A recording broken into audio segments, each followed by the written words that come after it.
This is Edgar Delgado, and just seconds ago, he fatally shot an innocent man. Were you with what happened? I don't know who is the man who's shot. Can you tell me the name so I know if it's him or not? I don't know. I was with Omar. And is Omar the one that was shooting? I don't know. What did Omar look like? He's Hispanic. He has a beard. He's light-skinned. He's Mexican. What was he wearing last night? What color shirt? I don't know the shirt, but he's wearing a hat. All units be advised, we received reports of a shooting at Hard Rock Casino at Lake Tahoe. One is reported deceased, and the shooter is armed inside the building.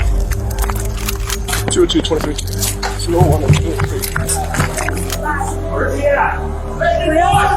Is that Valley? Hey, get on your knees! Get on your knees! County, all units. We just received an update. He got some information that the suspect possibly left in a white Toyota 4Runner with a Hispanic female adult about Senegal. Did you know that guy? I didn't. I just remember we were talking for like a while, and then that's it. At 2 a.m. on March 25th, 2023, Edgar Delgado enters Hard Rock Casino and meets 32-year-old Omar Garcia, where they spend the next 6 hours together drinking and having a good time. But by 8 a.m., something begins to anger Edgar. The tension rises, an argument bursts out, and Edgar grabs Garcia. Worst of all, he pulls out a pistol and points it directly at Garcia's head multiple times. But Garcia resists, knowing his life could end at any time, and physical altercations ensue. Then, for one last time, Edgar grabs Garcia by the neck and whispers something in his ear, to the extent that Garcia stops resisting. Desperately, Garcia tries to disengage, knowing that this fight is not worth his life. But Edgar sees his chance and pulls out his gun before Garcia even has a moment to react. And seconds later, a single gunshot rings throughout the Hard Rock Casino. Garcia had little to no chance of survival. He was shot directly in the temple, and every passing second meant a step closer to death. Soon after, panic erupted in the hotel. Employees and residents scrambled to get a hold of authorities as dozens of 911 calls began pouring in. Immediately, a team of 100 officers was put together from multiple police departments and sent to the Hard Rock Casino and Hotel. Okay, well, let's go. We gotta go to the south stairwell. Let's go, Coach. 2 or 3, we're heading to the south stairwell now. South stairwell.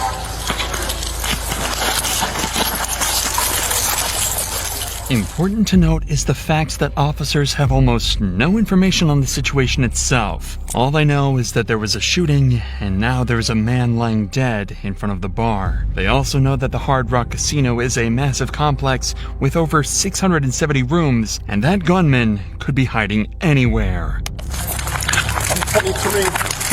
201 and 203.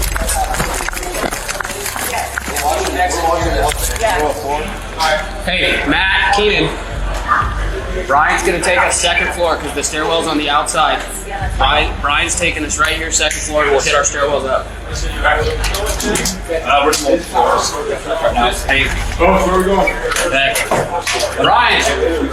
In an active shooting, officers always need to establish control over the situation the moment they arrive on the scene. That's why this team immediately moves in to secure the stairwells, because they lack security and connect to several parts of the building, which provides an easy escape route for the shooter. With that said, the shooter's identity is still unknown, and the officers need to treat everyone they encounter as a potential threat until confirmed otherwise. So it is. Where's your room? Where's your room at? Get back in your room and stay in there. Okay. Claire, go ahead. Hold there. Put your baton right here. Stop your ass right there. Stop right there. Stop right there. Don't move. Don't move. Go with. Come down here around the corner. Who else is with you? After quickly confirming that these are innocent civilians and not the shooter, officers can now move towards evacuating them. I take the elevator down. Grab it up there. And you got two coming down. Two coming down. Okay, go back that way. Keep your hands up, Tony. All the way down. All the way down. All the way down. Hands up. Let's go, boys. Good call, sir. Thank you. What's going on? You're good. Keep going all the way down. Somebody. You're good. Go. Take a deep breath. We're going to on every floor, so call out something. While this team is clearing this part of the stairwells, another team on the casino floor works on securing the crime scene and providing life-saving assistance to the victim. No, I ended up with the victim. You guys had fun. Apparently, yeah, where the victim was. Yeah. You got one here. One along this wall right here that you can see. Although emergency services were quick to respond and Garcia was transported out quickly, it was far too late to save him. He was pronounced dead within minutes. Worst of all, the killer was still on the loose, and every second wasted meant that officers were further away from catching him and more innocent lives were in danger. That is why the team on the casino floor immediately starts gathering witness statements to try and figure out exactly what happened. The first was someone who was able to get a closer look at the crime scene immediately after Garcia was shot. Was that the only shell casing you found that was spent? No, the spent one's right here next to this. Here, hold on, look back. Right there. That's the only spent one you saw? Yeah, so the word was that they were struggling. Yeah. I was just holding the arm down, and then I guess got free and one shot. So one shot. That's why I think the guy's still alive. Where was he hit? In the stomach? Oh, it was in the head. Yeah, that's brain matter. Oh, you're right. Yeah. The next witness was a girl that Omar was on a date with just hours before the murder. Hello. Were you with what happened? I don't know who is the man who's shot. Can you tell me the name so I know if it's him or not? I don't know. Okay. I was with Omar. And is Omar the one that was shooting? I don't know. What happened was I came in here after my work with a man named Omar as a date. What did Omar look like? Hispanic. Handsome. Did he have a All beard? incoming units need 272 in Valet at Hartland. What's that? I just met him last week. So you Or don't 2 know if he weeks has ago. a beard? I just met him, but I know he's like close contact with a lot of people in town. Okay. I know that he's very important in town as a person. Okay. You know what I mean? Like Just everyone as loves a him. description though, does he have a beard? He has a beard. He's light skinned. He's Mexican. What was he wearing last night? What color shirt? I don't know the shirt, but he's wearing a hat. A backwards hat or black baseball hat. Okay. Even though this girl was praying that it wasn't who she thought, she does not know yet that it was in fact Omar who was shot and has even passed away. Although tragic, officers cannot spend any time on grievances. They have no clue what the killer looks like, what his escape plan is, and who he could possibly harm next. This is where they begin executing the last step of their response, chasing the shooter down, which begins with multiple SWAT teams initiating a wide search of the entire building, checking every hall and every corner.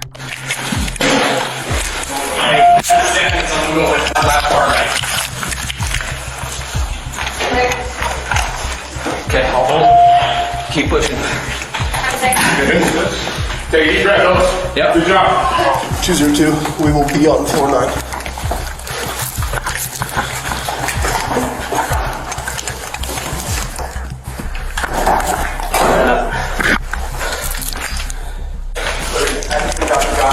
Hey, push your hands. Show me your hands. I can go ahead and call you guys. Show me your hands. I've been crying. I've been crying. Show me your hands.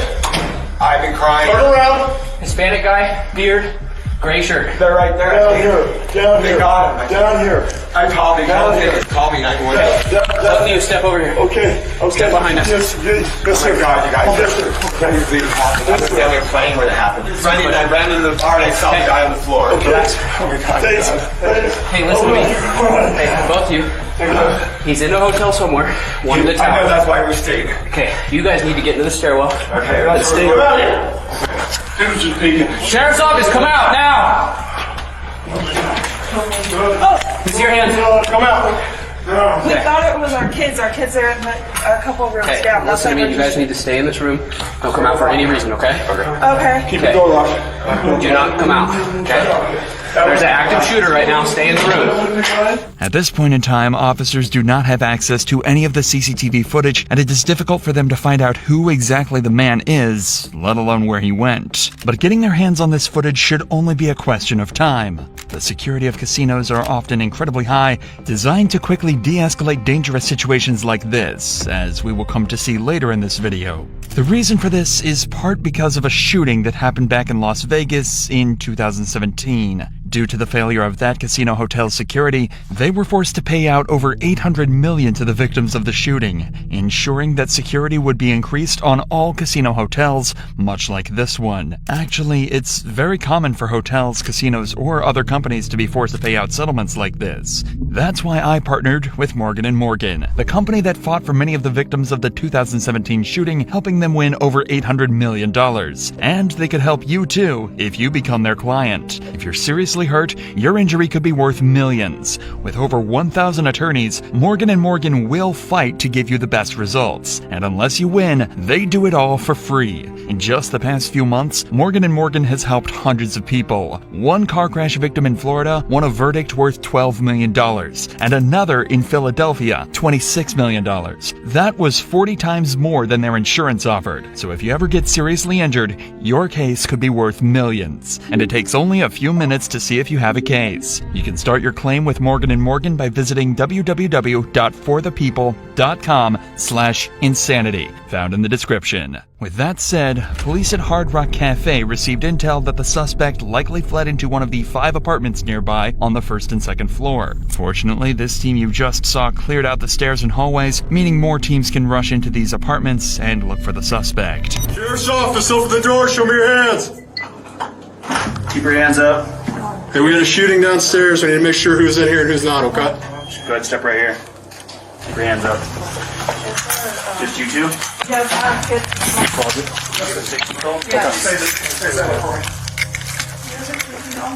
Yes, you need to stay inside, okay? Clear. Hello. I got this one. Hi, with Sheriff's Office. Everybody good in here? Yeah, we're good. How many people?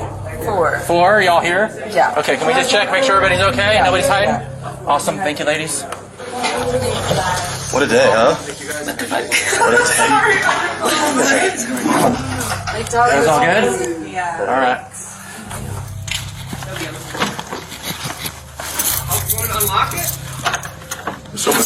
Yeah. Unlock the door, open it slowly with your hands up. There you go. You no clothes on, of course. You're alright, so we want you to come on. Just coming out for a Over second. here, we'll get you some pants, okay? Anybody else in the room? Go step over here. Okay. Is there anybody else in there? No. All right, stand up there. Step over here. Can I ask what's going on? We'll Sheriff's get to office it in a coming second. in. Shooting. Holy fuck, it's hot, man. Clear, coming out. Am I okay to check out? Just go in the room and hang tight. Although the Fourth Amendment bars officers from warrantless searches under most circumstances, this scenario is an exception as it is classified as an exigent circumstance. Exigent circumstances exist in situations where people are in imminent danger, where evidence faces imminent destruction, or prior to a suspect's imminent escape, much like in this active shooting. But even with this privilege, officers need to pick up their pace, because only 2 of the 5 apartments on this floor have been searched, and the killer could be in any one of them. Sheriff's office. Open the door. Can you see your hands? Anyone else in there with you? No, just you?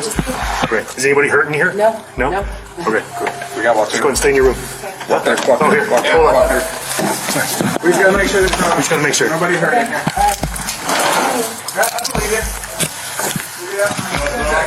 No, I don't. They're gonna shoot on the casino floor, so. Oh my God. Sorry. Thank you. Sheriff's office, open the door. Okay. Let me see your hands. Open the door, let me see your hands. Thank you, open the door. Oh, shit. Who else is inside? My son. All right. Clear. We had a shooting incident at the hotel. I need to make sure there's no suspects in there, okay? Put your hands up. You guys all right? Yeah, we're fine. How many are in here? Just 2 of you? Just me and my son, yes, sir. Okay, everybody's accounted for? Yes, sir. Good. Clear, move it.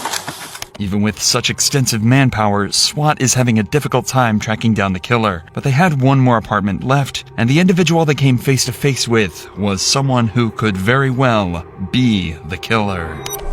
Sir, open the door. What's up? Sheriff's office, open the door. We're finishing this way. Open the door. I'm gonna break the door down and come in. Okay? We have a shooting. We're checking for people, so please open the door. There's me and my son. My son's in the shower right now. Okay, open the door. You're not going in the shower. I understand that. Open the door, please. What do you want to do? We're searching to make sure everyone is okay. Is that on? Okay. Yes. Did you just turn it on? Yes. Off or on? It's on. It's on. So I need you to open the door, sir. But if you're coming in with SWAT gear, like I've been sleeping. I just Okay, woke up. my gun's down and it's holstered, okay? I just need you to open the door so I can talk to you here and I gotta make sure everyone's okay that's inside the room, okay? We had an active shooter on the casino floor. Everyone's okay in here. Okay, I need you to open the door so we can make sure. Are you looking for somebody? Sir, I'm really trying not to make it difficult. I'm not trying to make it difficult. You are making it difficult. All I need is you to open the door. You're not going to break down that door. I'm not gonna break down the door. I just need you to open this door. You're not going in there when he's naked in the shower. I'm not going in the shower. I just need you to open this door. Then why do you need to open this door? You're not telling me much. Do you have any reason to someone? We don't know. We had an active shooter on the floor, so we don't know. We're checking every single room, right?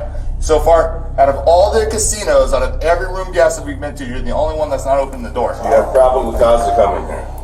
Refusing to cooperate in an active shooter situation is one of the worst decisions this man could have taken. To make things worse, he mentions the presence of someone else in the apartment. This is why officers have to be incredibly careful in dealing with this situation, because for all they know, behind this door could be someone ready to shoot at them. I'll wait. If you want me to wait till your son gets out of the shower so I can talk to him. Thank you, sir. You're not coming in though and breaking down the door to go in the shower. I'm not going to break down the door to go into the shower, okay? It's my kid. He's in the shower. There's no reason for it. We've told you 4 times. We're just checking the room to make sure no one's in there with a gun. Just let him through. This guy's got a gun. Yeah, in case there's another guy in the room with one. Please put the gun down. It's down, sir, okay? It was pointed at me. It's not pointed at you. down. Jesus Christ. Okay? Do you have ID, sir? I do have ID. I don't. Okay. Who else, besides you and your son, who else is here? Nobody's here. As Okay. you see. Okay. Can I come in and look on the other side of that bed over there? Yes, you can come in and look. All right, thank you. Fortunately, the apartment seemed relatively safe for officers to enter, but the suspect's behavior causes them to think that he might have been in contact with the shooter and need to interview both him and his son. And you're the only 2 that are in the room. We are the only 2 that are in the room. I'm gonna wait right here. Can you ask your son to maybe just off the shower, put on a towel, and stick his head out so I can verify he's okay? Yeah. Okay. How you doing, sir? Good. Good. I'm Sergeant Stork with the Sheriff's Office. Sorry for the rude awakening. We had an active shooter on the casino floor, so we're going room to room, making sure everyone's okay, no one was shot. There's no one that's tried to come in, get in your room. Okay? Obviously, it's just you and Just father, us 2. right? Have you apprehended the suspect? That I do not know yet. Am I So, no. to leave or not? So we're asking people to shelter in place right now. We're pretty close to being done, so I say give about a half hour, call down to the front desk and ask if it's okay to come on out. A shelter-in-place is an emergency protocol deployed to protect citizens in case of an emergency. By staying put in safe places like their apartments, any threats are deterred from being able to harm individuals. For now, though, this man showed no proof of being affiliated with the shooting, so officers decide to move on. But even with the 5 apartments searched, there was no sign of the killer. The only option officers had left was to begin searching even more rooms on the higher floors, but this would cost them precious time that they did not have. This is why they turned to the hotel's CCTV footage in hopes of getting a lead on who the man is and, most importantly, where he ran off to. I'm gonna go upstairs. I'm taking her upstairs to look at the camera. Fortunately, this proves to be a big breakthrough in the case, as officers soon find footage of the man running off from the crime scene. Officers had finally had an image of what the suspect looked like, and it was soon sent to every single team in the hotel. And not even minutes later, officers get a lead, a man in the lobby who matches the image exactly. Hey, come here! Hey, hands up! Put your hands up! Get on your knees! Get on your knees! Get on your knees! You two, get the out of the way! You, out! Up against the wall! Up against the wall! Up against the wall! Turn around against the wall! You got him? Hey. Where are you coming from? My hotel room. Huh? What room? I don't know. Go, hey! Get the out of here! Cover down, look at this.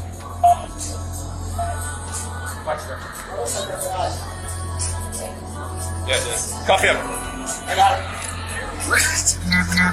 One hand's on. Two hands on your back. Cross-referencing the image to the suspect, the two are almost an exact match. However, officers are still not entirely certain and need to have a closer look before taking the next step and arresting him. Hey, have him take off. Hey, take his cap off.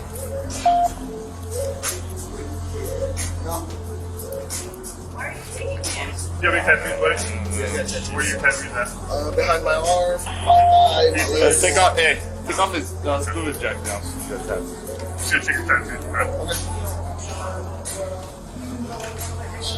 Check the side. That's on him. Check his right. Let me see his right arm. Here's clear. So this is what we're looking for, buddy. Dude's got similar sounds. She's close to you, right? Right? So that's why it is what it is. Unfortunately, this turned out to be a dead end. This was not the man that the officers were looking for, and the frustration clearly began to grow. Were you out in the casino floor before you came out? We were at the restaurant and then went straight to the room. Their surveillance guys did not know anything about this when I went up there. Zero.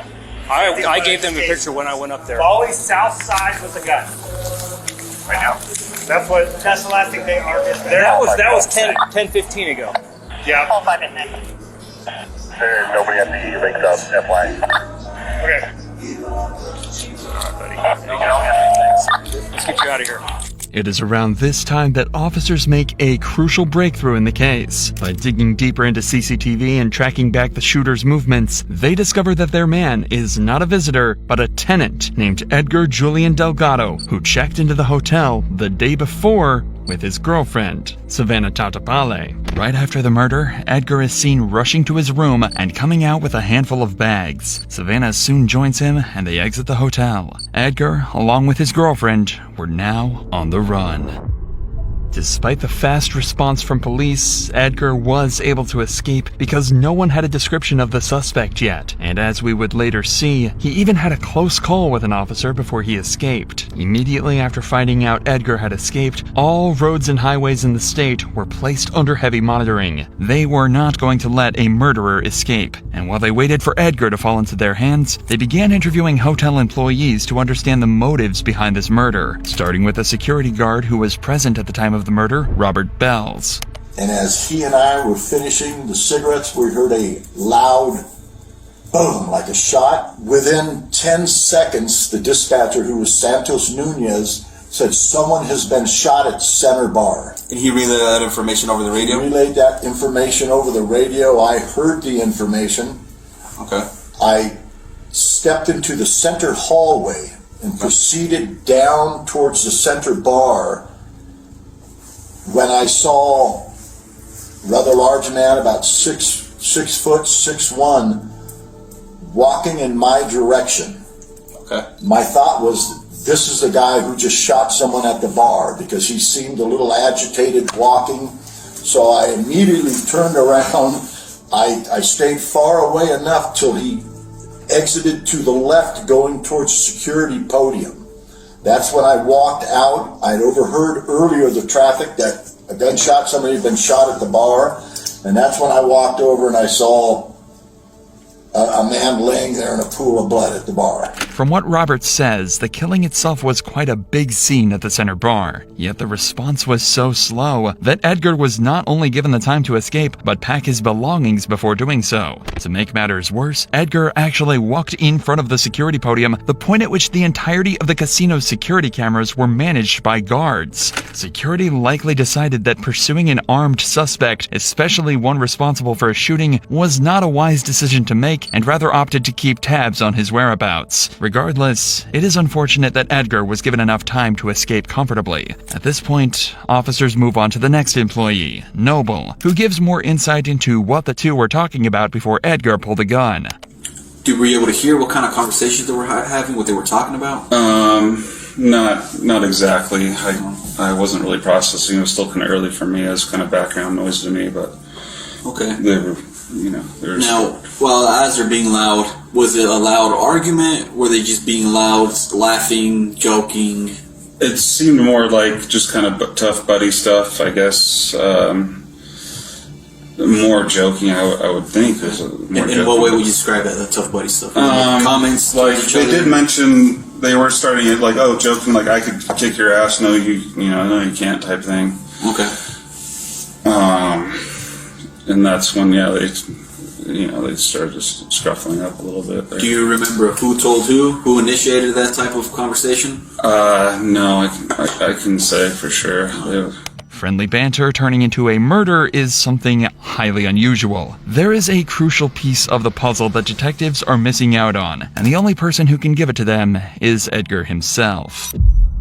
But in order to catch him, officers have to be patient. They already know what his car looks like from the CCTV footage, and checkpoints have been set up on all roads leading to the Hard Rock Casino. This meant that it was only a matter of time before Edgar fell into their hands. And sure enough, hours later, Edgar's vehicle would approach one of these checkpoints near Highway 50. There was no escaping anymore, and officers could finally get the answers they've been so desperately searching for. Turn around for me, Edgar. No, towards me now. Edgar, my name is Steve Schultz. Yep. It's nice to meet you. What's your last name, Edgar? Delgado Gallardo. Delgado? Gallardo. Gallardo? Gallardo is my maiden name, so I don't go by it too much. So you go by Edgar? Delgado. Delgado. Yeah. Got it. Edgar, I'm going to want to talk to you back here in the town of Southlake. Okay? That's fine. So the sheriff's department here in California is going to bring you back so that we might be able to talk to you. I don't have my glasses, so I can't see. Where are your glasses? I have no idea. They might be in my girlfriend's car. That's your girlfriend's car? Yeah. Savannah. What's her name? Savannah. Savannah. I understand. Okay, so I'd like to meet with you. I'm just going to have my partner take a couple of photographs of you. Where did Kruger? He is in Nevada or California? I am a Nevada detective. So Okay. I'm from the state of Nevada where the casinos are. Yeah. You're being held right now in California by the El Dorado County Sheriff's Office. Even though Edgar was arrested in California, he'll still be charged under Nevada law because that's where the crime took place. In fact, California police will need to send Edgar back to Nevada through a process called extradition. This is required by the extradition clause in Article 4 of the U.S. Constitution, which states that if someone commits a crime in one state and flees to another, they must be returned to the state where the crime occurred to face trial. This ensures that Edgar is tried based on laws of the state where the crime happened. And in Nevada, first-degree murder results in either life without parole or 50 years with the possibility of parole after 20. Now, I understand that I can smell that you've had a little bit to drink. Okay? Yeah, a little bit. So I'm going to give I've been drinking since we got into over there at 1:30, and I've been drinking till 7 a.m. Okay. So what I want you to do is I just want you to have a seat in that car. We did you a solid, right? Got you out, let you take a pee. Right? Yeah, you okay? I'm good. All right. I'm good for now. It is chilling to see Edgar act so nonchalant after taking the life of someone who wished to be friends with him. But this explains several of Edgar's mannerisms. The slurred speech, the lack of understanding, his stumbling while escaping from the casino, and most importantly, his sudden impulse to shoot Garcia. Although aggression to this extent stems from an individual's personal decisions, alcohol can often act as a catalyst. According to the NIH and WHO, alcohol is the most commonly associated drug with aggression compared to others that affect body function. This means that Garcia was murdered at the whims of a twisted drunkard, and Edgar needs to give them answers. But before an interview proceeds with him, detectives decide to interrogate his girlfriend, Savannah, in order to understand Edgar as a person, possibly giving them invaluable evidence to charge him with murder. Hi, Savannah. Hi. My name is Nadine. Nice to meet you. Jenkins is my last name. Nice to meet you as well. I'm a detective with Douglas County Sheriff's Office on the Nevada side. I would like to talk to you about what happened over at the Hard Rock that kind of led up to you being contacted by El Dorado County Sheriff's Office. So from the time that you arrived in Tahoe until the time you left Tahoe, and tell me everything that happened from the beginning to the middle to the end in as much detail as you can. So we got here, we went straight to the Hard Rock. We parked in the front, we walked in, checked in, moved the, after we checked in, we went and we parked in the parking garage, and then we went to our hotel. We went up to the hotel room, and then we went down to the casino area and we had a few drinks, and then I was not feeling well, so we went back up to the room and I was puking, and then he left. He said he was going to be back in 30 minutes, and then I fell asleep on the bathroom floor. Okay. And then I woke up to him calling me saying, "Let's go, we need to leave." And I kept asking him what happened, and he just kept saying, "Let's go." I was getting frustrated. I was like, "Why? I'm hungover, I want to sleep, what's going on?" And he just kept saying over and over, "Let's go, let's go, let's go." And I assumed that he had been gambling and he lost money and he was mad. And so we grabbed our stuff and we walked to the car, and that's when we saw cops pulling up, and the cops told us, they said there's someone with a gun or someone got shot, and then he turned around, faced them, put his hands up, and I looked at him, I was like, "What are you doing?" And then I just said, "Babe, let's go." They just said, "Someone has a gun, let's go." And so we went to the car. It is likely that Savannah genuinely did not know why she was being rushed to leave in the heat of the moment. Unfortunately, due to Edgar's horrible decisions, she is now an accomplice in her boyfriend's escape. So either she tries to defend him and risk being charged as an accomplice in murder, or fess up and answer every question honestly, especially the ones about his past. How did you meet Edgar? How do you know him? We went to high school together, but we were never really talked in high school. And then I started working at a bar, and he is my boss. Okay, it's your boss. Mm-hmm. Okay. What do you know about him and his history before meeting you? Nothing. Okay, don't really know anything. I just know that we went to school together. Okay. Do you know anything about Edgar, his life, things he may or may not have done in between when you knew him in high school and then when you knew him as your boss at the Red Room? Oh. Okay. Have you guys had, some couples don't really have this is my history talk. Some do. We have not. You have not had that talk? No. Okay. For now, the detective believes that Savannah isn't comfortable enough to reveal details and decides to take an alternative approach. By explaining the trouble she's in and mounting some pressure, there is a chance that crucial information can be squeezed out of her. You have to understand that when you know somebody has done something illegal or have a suspicion of it, or they are giving you that hint, and then if you help them escape, that's a crime. So by driving him away from the scene, you put yourself in a really bad spot. Okay? Help me help you, right? I need to know everything. I'm going to be blunt with you. He shot that guy. I have a video of it. I watched it with my own eyes. Okay? Because you got yourself wrapped up into a mess. So let's go back. He calls you at some point. Take me from the time he called you, and please, Savannah, be as detailed as you can about what he said to you, because I can see him calling you on the surveillance video. I can see him on the phone. So what did he say to you? He said, "Grab the bags, let's go." And he just kept repeating that over and over. Just grab the bags, let's go, let's go, let's go. Okay, so then he gets up to the room. Be super specific. What is everything that happened from the time he walked into that room until the time you guys walked out of the room? Tell me everything. He just said, let's go, we need to go. And I kept asking him why and what's going on, and he seemed upset. But he just kept saying, let's go, we need to go. He also said, he said, we need to go to Mexico. We need to go to Mexico. That's what he Okay, so he said we need to go to Mexico. Mm-hmm. Okay. The time that he walked into the room, all right, so you guys get your stuff together. Mm-hmm. Boom. He says we need to go to Mexico, keeps telling you we gotta fucking go. Mm-hmm. You guys leave. Mm-hmm.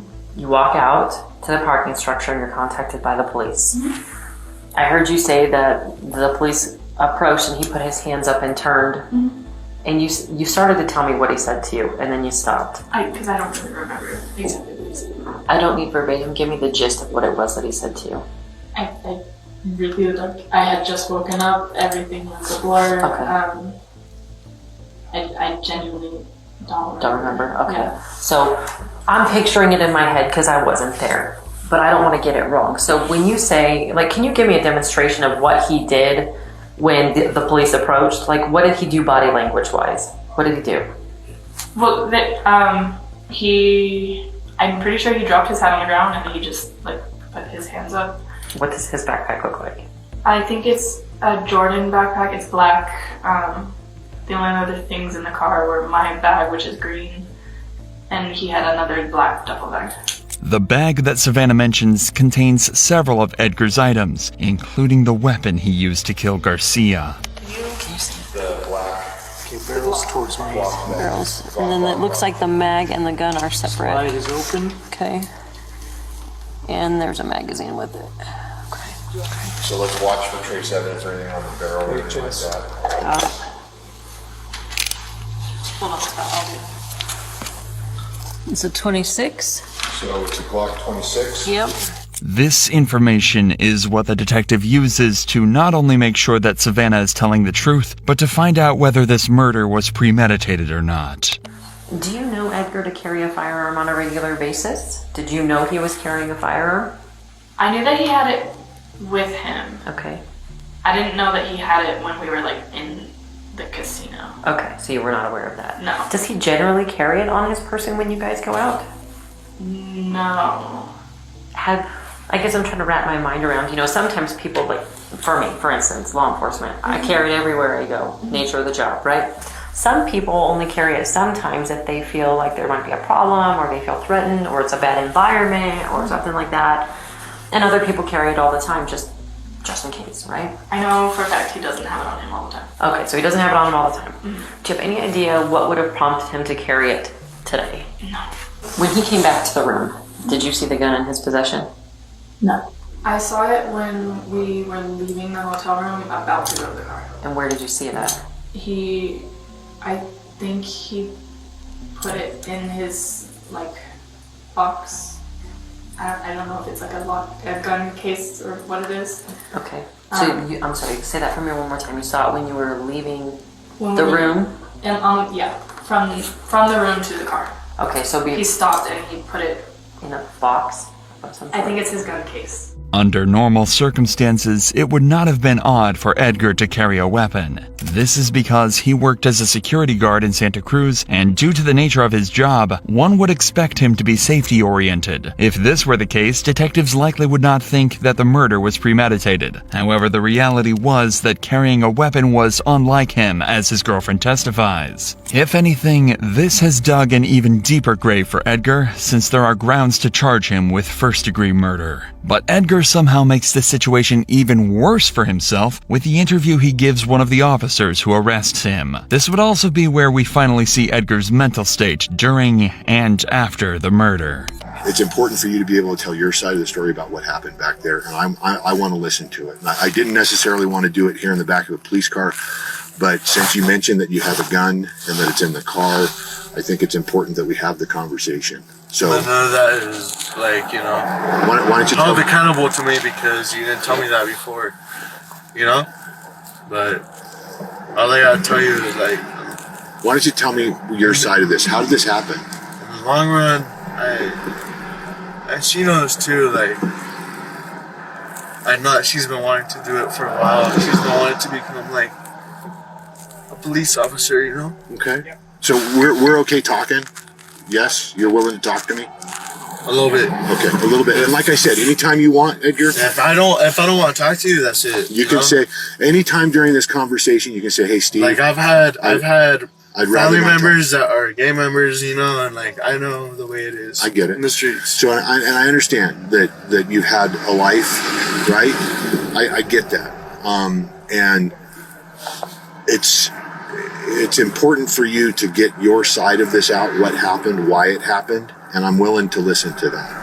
Immediately, the detective sets up a safe space for Edgar to talk. Considering the facts that he is drunk, these sort of questioning tactics have an instant effect on him as he begins to open up. Did you know that guy? I didn't know him. You didn't know him? What happened? I just remember we were talking for like a while, you know, and then like that's it. Like I just remember we met up. He was like, "Oh, like I'll teach you how to like fucking snowboard. I'll teach you how to skate." I'm like, I know the way she is too, you know. Like I was like, "Oh, like yeah, that's fine," you know. Did he do something that made you shoot him? I don't know. I can't agree to that. I can't dispute that. I just know that one thing led to an next, and he was trying to get out of that parking lot real quick. And I realized she was asleep the whole night. She was asleep throughout the whole night. And I wish I was asleep that night too. Are you an armed security guard when you're a bouncer or no? No? So, why did you have a gun on you today? You don't know? I appreciate you taking the time to talk with me, and I think it's important that you just get it out. Tell me the whole thing about what happened, what was said, why it happened. Slowly but surely, Edgar begins to crack. The tears begin to flow, and his consciousness starts to catch up to his actions. This seems like, from what you've described, as kind of a spur-of-the-moment thing. Something happened. I'd like to know what. I wish I did.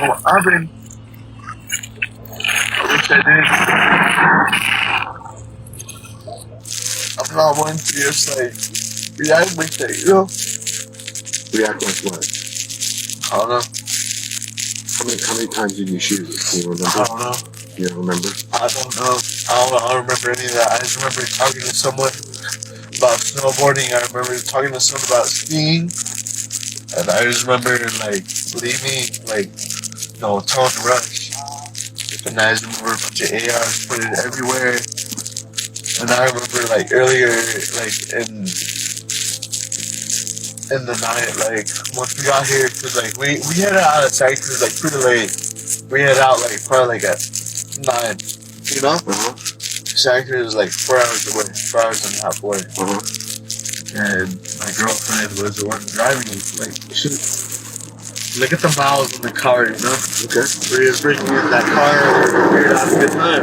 Okay. And I fucked it up again. How did you meet this guy? Just talking in the bar, something different? Just there. Like, I had taken my girlfriend up to her room, to our room.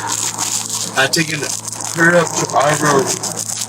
And she was like, "You want to stay down there?" And I was like, "I don't know. Like, it's Nevada. Like, they don't have, like California, you know, you can't serve alcohol after 2 a.m. Yeah, I'm aware of that. And I was like, all right, like, I mean, it's Nevada. Like, I've never experienced that. I've never experienced Vegas. I've never experienced any of that. Like, it would be nice to experience that, like, for once. Okay. So then she was like, I was hoping you're out there because she was like throwing up. She was like out of it, pretty on, and like, because like she was driving the whole night, and I was like, I'll take care of you, you know. And I decided to go back down, and I don't know what happened.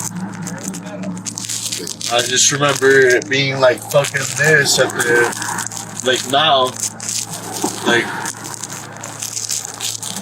I remember I was just leaving out of nowhere. Do you always carry your gun with you? I don't. You don't? My dad hates it. My mom hates it. My mom hates the fact that I own a gun. My dad hates the fact that, like, there's a gun in the household. I've never been raised with the firearm like that. With no plausible reason for his actions, there was no escape for Edgar. His actions were downright horrible and nothing more than him doing whatever he felt in the spur of the moment. Edgar's girlfriend Savannah went on to admit to the destruction of evidence as she lied about the presence of a gun when the two were arrested. She was granted a suspended 364-day jail sentence. As for Edgar, he pleaded guilty to first-degree murder and faced additional charges for the use of a deadly weapon. He was sentenced to a maximum of 55 years.